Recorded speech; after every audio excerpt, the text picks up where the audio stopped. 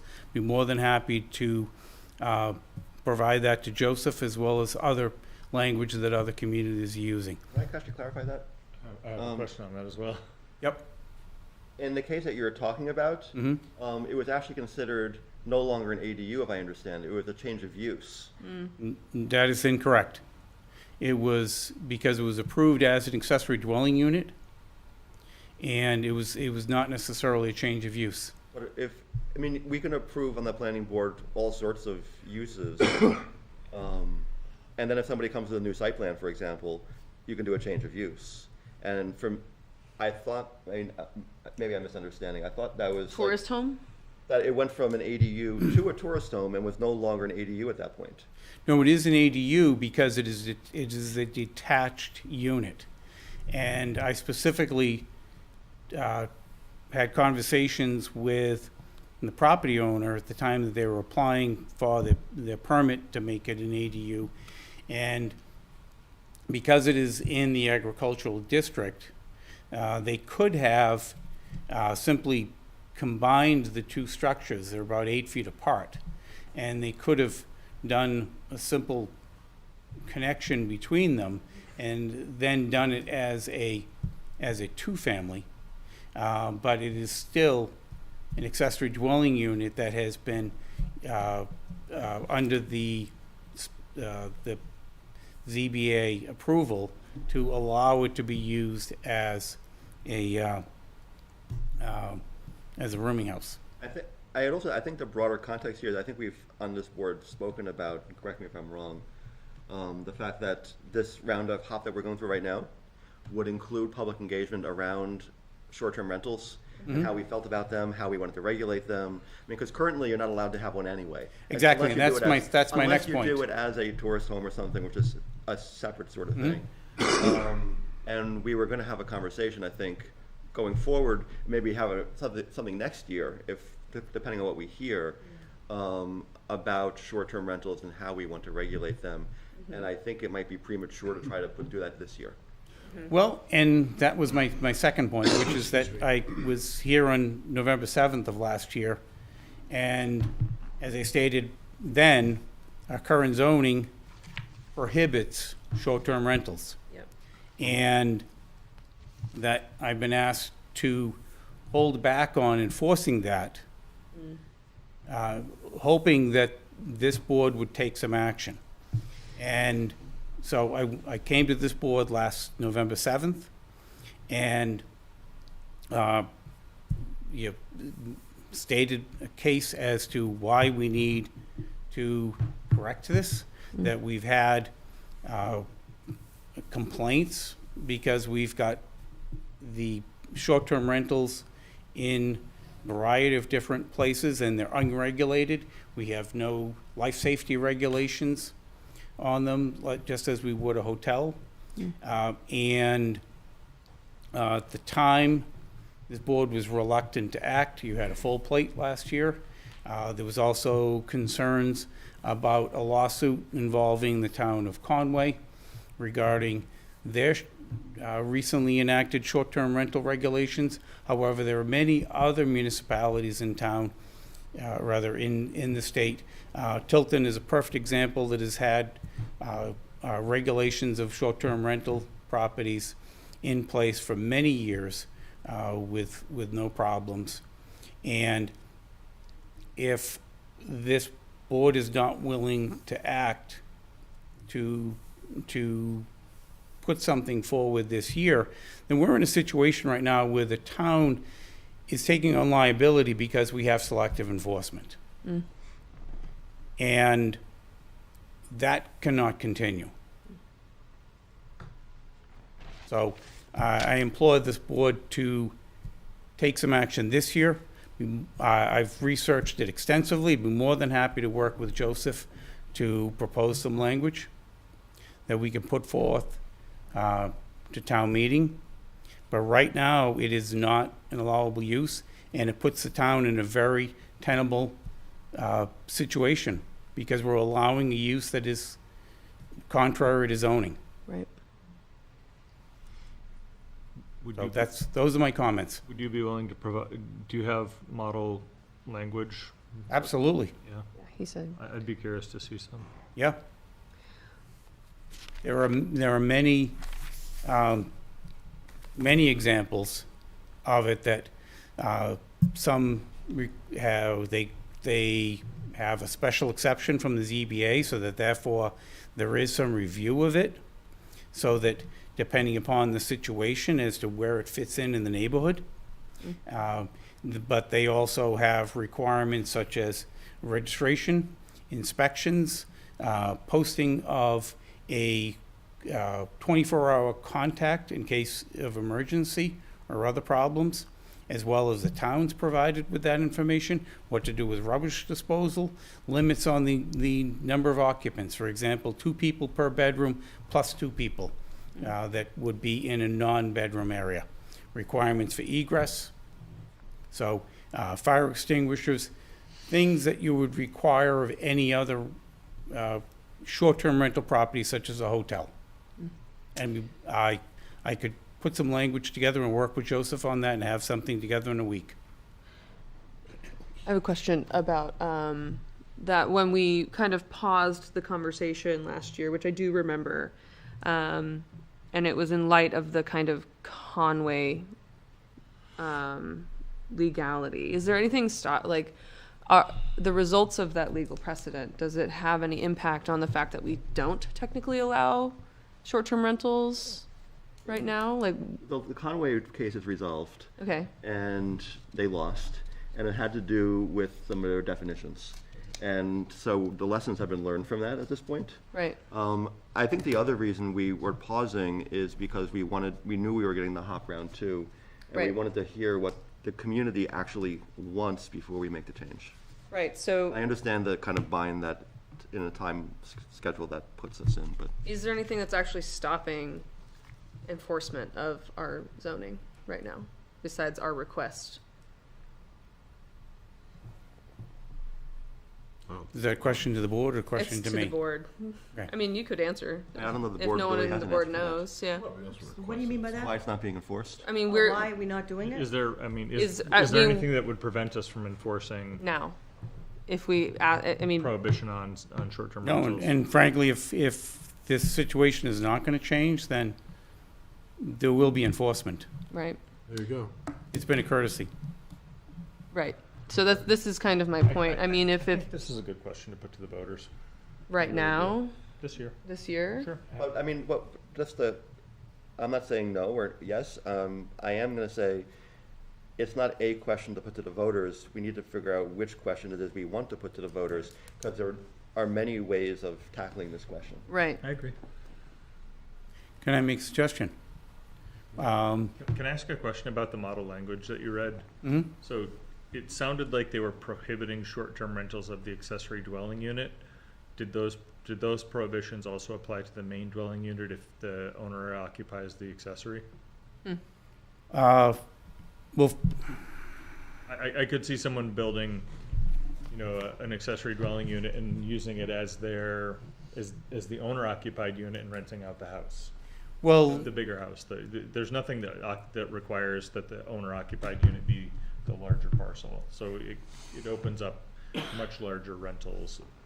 well, in terms of the rental of an accessory dwelling unit is if it's not a short-term rental, is, I'm thinking specifically short term, like Okay. somebody could somebody could build an accessory dwelling unit, move into it as their primary residence and do short-term rentals on the home, which was the former primary residence.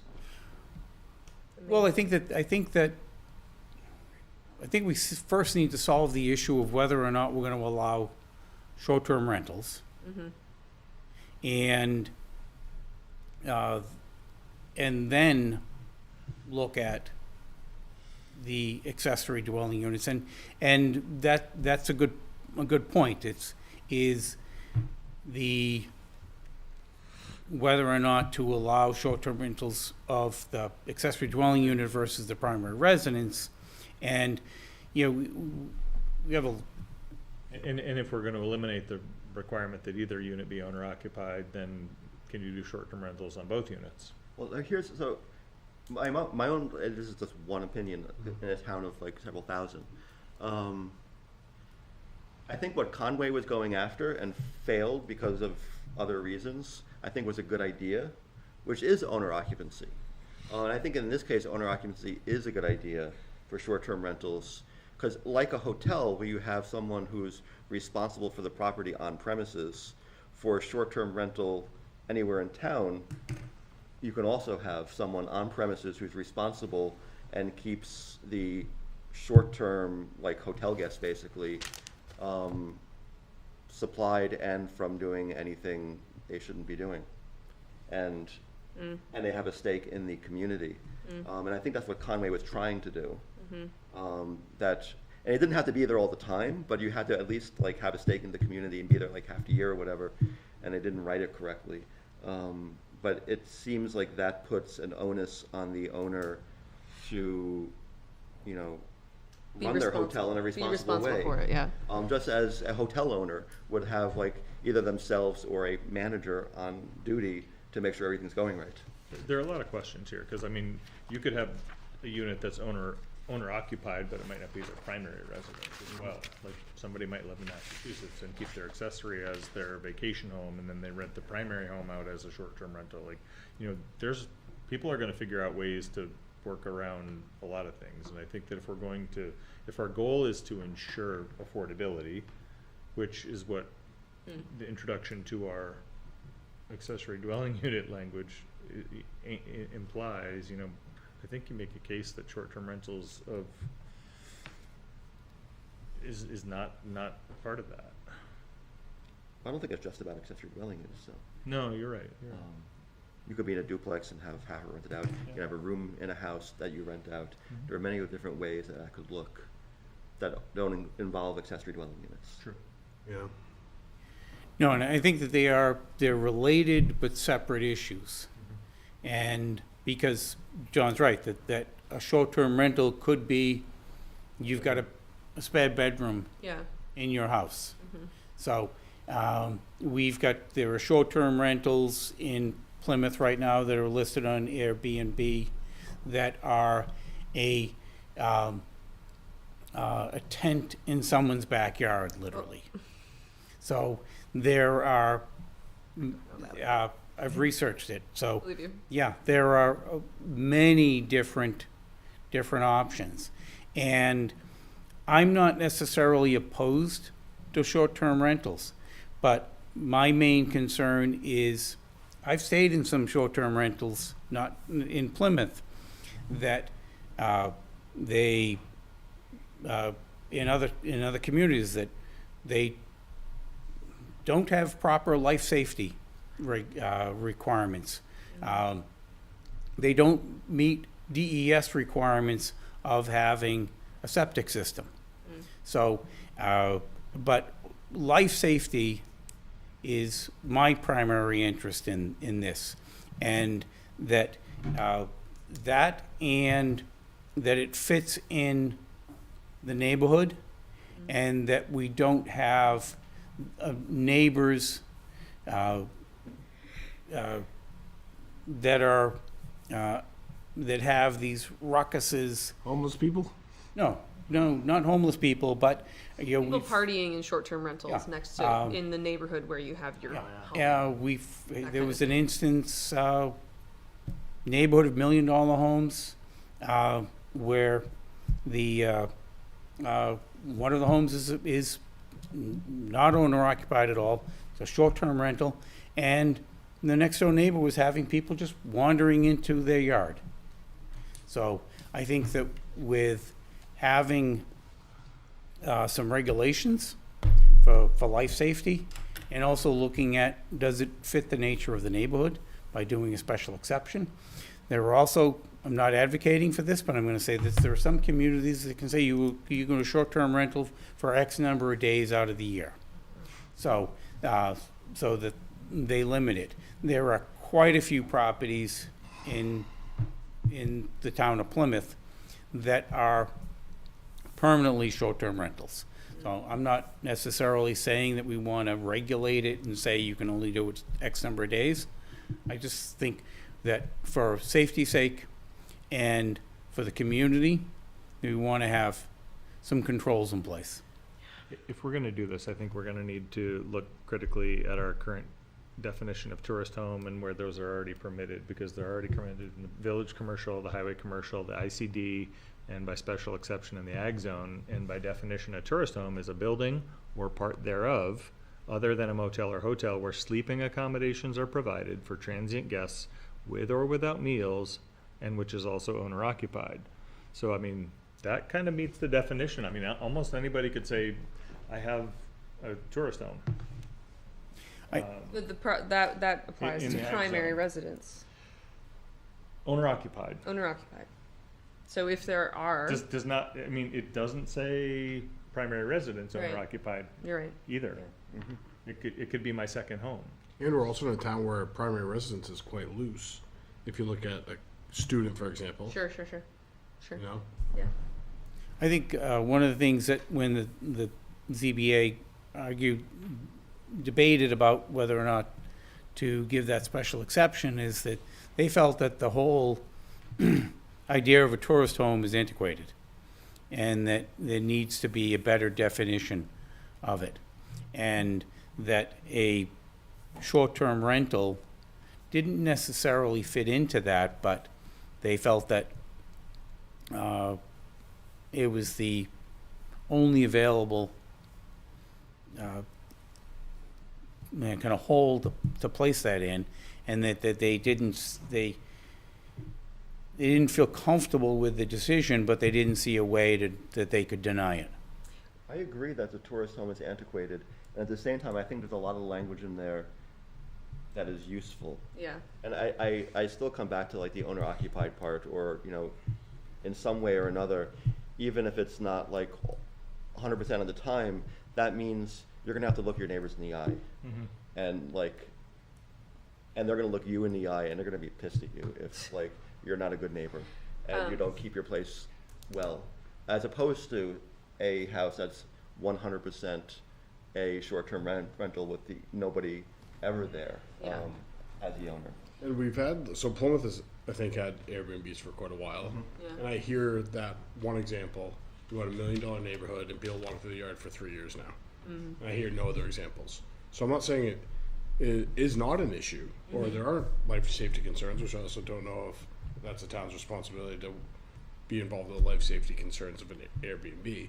But I also don't hear, I think we've been fortunate so far to not have some of the issues you do hear from towns in the state where it's like, hey, this has been a huge problem, and now we're not in front of it anymore. It's an issue insofar as an Airbnb is a business, Right. or any short-term rental. Yeah. Is a business, and we do have some responsibility to make sure businesses are run safely.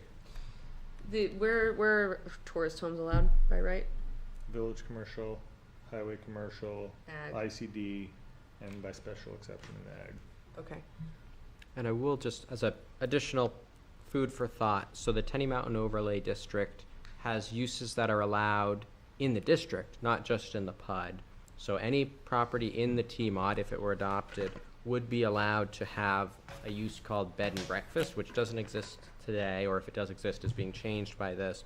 And that is defined as a dwelling unit in which overnight accommodations and a morning meal are provided only to guests of the facility for compensation. So that is a dwelling unit, as we define it today, of course, is for non-transient occupancy purposes. This bed and breakfast use would entail taking a dwelling unit and converting it into something else that is for overnight accommodations. So just as another point of consideration, that's currently in the TMOD language for not just within a PUD, but within the TMOD Bed broadly. and breakfast in our zoning ordinance. It's being changed. It's a definition Yep. already. That makes sense. A transient lodging facility that is the personal residence of its owner and is occupied by the owner at the time of the rental to a patron, in which the only meal served is breakfast to in-house guests. A bed and breakfast shall have no more than 4 rentable rooms in the residence and have which I know a lot, anyway, have an area of dining capable of accommodating the number of registered guests whose posted room rates shall include breakfast. Of course, Airbnb, for example, our biggest short-term rental agency, is called B&B, bed and breakfast. It's not a bed and Almost none of them None of them provide provide breakfast. There's a few, but almost none. So to that point, just quickly, the bed and breakfast use in here is proposed to, that definition I read you is proposed to replace Okay. that definition. Got it.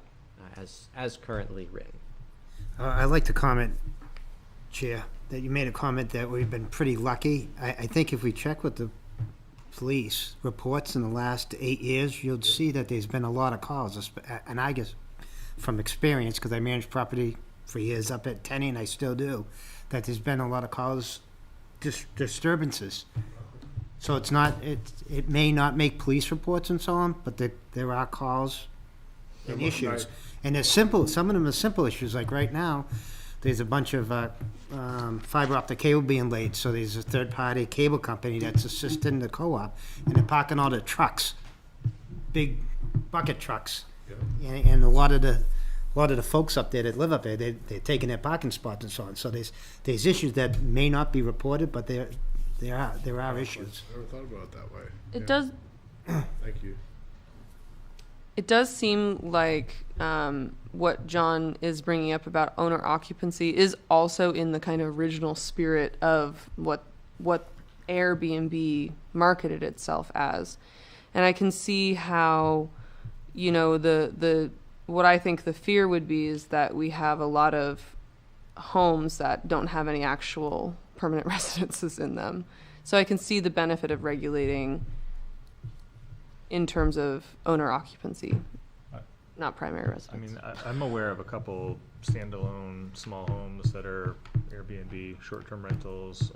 You know, my neighbor's home has had an ADU, basically finished in-law apartment in the basement that I think over the 3 owners, only one has actively rented as Airbnb, but like, we never had any issues. Yeah, I mean, You know, I'm also they're starting to around. get tired, so I'm not thinking as well. I know. This is an issue we've been dodging, but One more thing is that when you Airbnb something out, right, it's supposed to be you're supposed to register with the state, right? You're supposed to be paying taxes and so on. And a lot of these folks that are Airbnb and aren't doing that. Are you So really? by putting these provisions in place, yeah, the state loses. I think if you look Rooms and 3 years ago, meals. they've lost 26 million in revenue. I mean, it's a big Airbnb deal. does take the money and pays it voluntarily to the state on behalf of the Is that how it works? on behalf of the host without their option.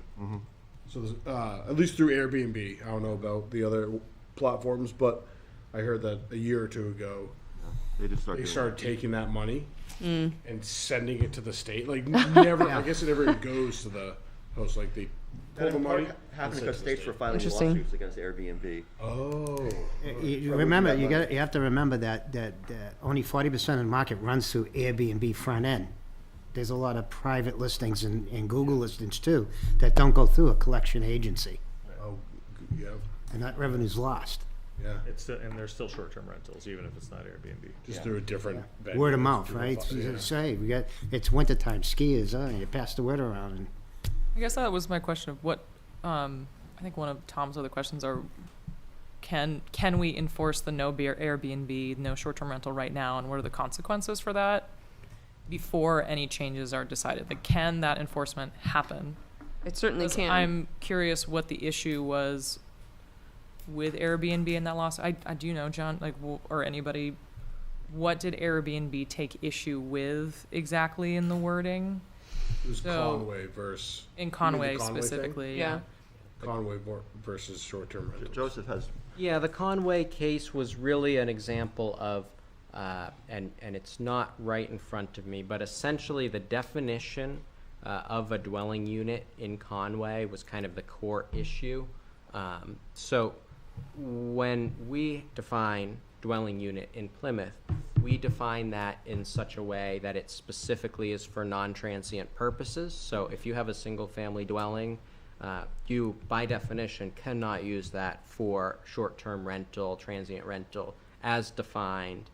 In Conway, my understanding is essentially the issue was their definition of a dwelling unit, something like a unit occupied by one household or housekeeping unit, or a physical space occupied by a single housekeeping unit, something to that effect, was broad enough that their definition of dwelling unit, I think, it was seen as encompassing some short-term rental type use, even though I think their intention wasn't for it to.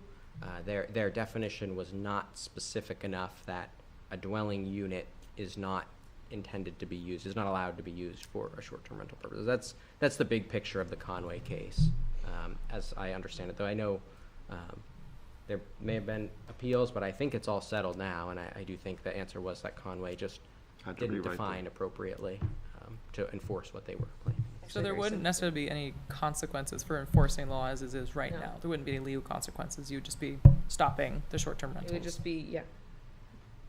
Having stayed in a number of Airbnbs over the past 10, 15 years of my life as a traveling musician, I can tell you the business has changed dramatically.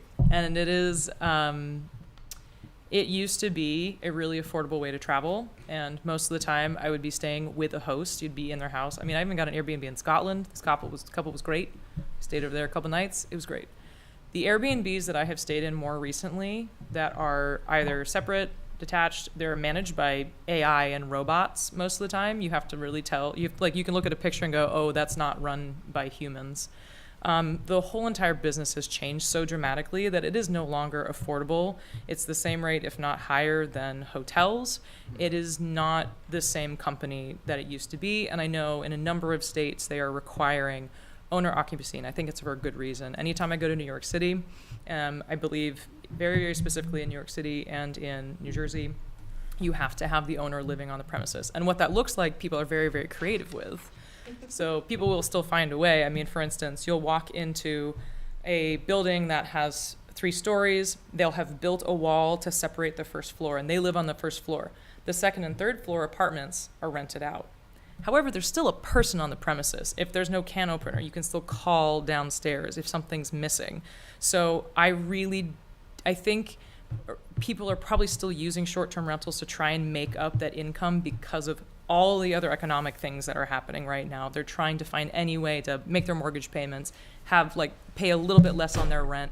So I see the material reality of wanting to have a short-term rental on your property. I do highly, highly think that having an owner on the premises keeps it from becoming something much, much larger. And there are, with Plymouth, it might not be that type of issue because there aren't that many properties available. But it might encourage something more like a B&B. Because I can tell you, I don't know if anybody else has stayed in B&B, they're great.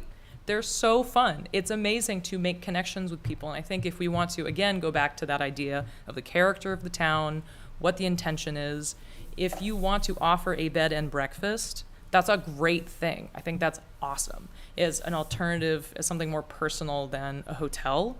But when it comes to short-term rentals, I would really, really highly advocate for the owner occupancy. And as it goes with the ADU, it seems like having both buildings rented long-term is not an issue. It just really is that short-term rental thing. And so from what I hear is it seems like a better solution would be at least one of the buildings has to have owner occupied. I can imagine if this goes to public hearing, you're going to get a ton of people who are like, we're going to have tourists only living, it's going to be, wah! So maybe having some, clear understanding of maybe what potential language could be would be helpful. But as I don't really use Airbnbs anymore. I stay with friends because they're also, some of them are terrible experiences, and kind of like what Tom was talking about. Like, I had one place where it was literally just a piece of canvas hung up in a corner with a bed in it, and the canvas was the wall, and there were some boxes stacked on the side, and I was like, whoa, this is not what the pictures looked like. So it's like, I think that it's the type of thing where I think regulation does actually benefit everyone, or at least a sort of standard that is set to protect the business owners, to protect the people who are paying for the space, and to protect the town, and just have general consistency throughout the town, because we are not New York City. We are much smaller. It can be more personal. Thank you. Thank you. So, I'm just more going to say comments something from real Roman? quick because it's gone on longer than I had intended to. But I'd be more than happy to work with Joseph to put together some bullet points of things that, like when I work with the planning board in Ashland, they've looked for my input on different things, and I'll say, okay, these are some of these are the issues that we're experiencing on the ground, and here are some bullet points that maybe we check off. Yes, this we want to include, this we want to include, and so that we can at least come back here in your next meeting and have some talking points to say, yeah, you know what, I think these are some things we'd like to see. These we don't want. okay, stand right there for 1 second. Don't sit down or don't leave. Do we want to discuss this at our work session Yes. on November, first week in November? Yes. We'll make sure we add this to the agenda. Yes. Tom can work with Joseph, they can put some things together, put in front of us so we can have this discussion then. Can we invite Tom to be part of the discussion 100%. if you're so inclined? Absolutely, this is my baby. This is why I'm here. I think it's really unfortunate that he has not been able to do his job because either it's been on hold for whatever reason you were told not to close these down or whatever. I think it's unfortunate for the neighbors that have to put up with these people that they do have to call the police on. What can they do? They can go shut the noise down, but it's still there. I just think that it's something that we either need to sit down and discuss and get this going or not. Just one thing or another. Let him do his job. Let him regulate the thing, get these out of here, or get him in here with whatever rules we decide. All right, let's plan on I think the At our work discussion's session? over. at this Fantastic. point. start. We're hitting Joseph with a lot of homework. Good, thank you. Awesome, thank you. Appreciate it. All right, that sounds good, everyone, I think? Yeah. Perfect. And as quickly as we Where can am get I? some public input on that, the better. Yes. So Absolutely. we don't just spring this on people like, Yep. Yeah, because, well, it's not new. I mean, It's not. It's not. We've been waiting. We've been waiting for this We're putting our heads housing together. thing. We're gonna try to come up with a solution that's right for Plymouth. We're gonna have a couple hearings. You know, obviously we can, if the first hearing we get input that people aren't happy with it, we can make changes and go to, take the changed version to public hearing again. Yeah. There's no rush. We have time in advance of town meeting. But I've heard from more than a few people for and against this, but, I think it's a question that we're right to put to the voters. All right, get the word out. I'll close the public comments. Thank you very much, everyone, tonight. And we'll move on I move to. to adjourn. Second. All in favor? Aye. Aye. Opposed or abstentions? All right, thank you very much. Thank you.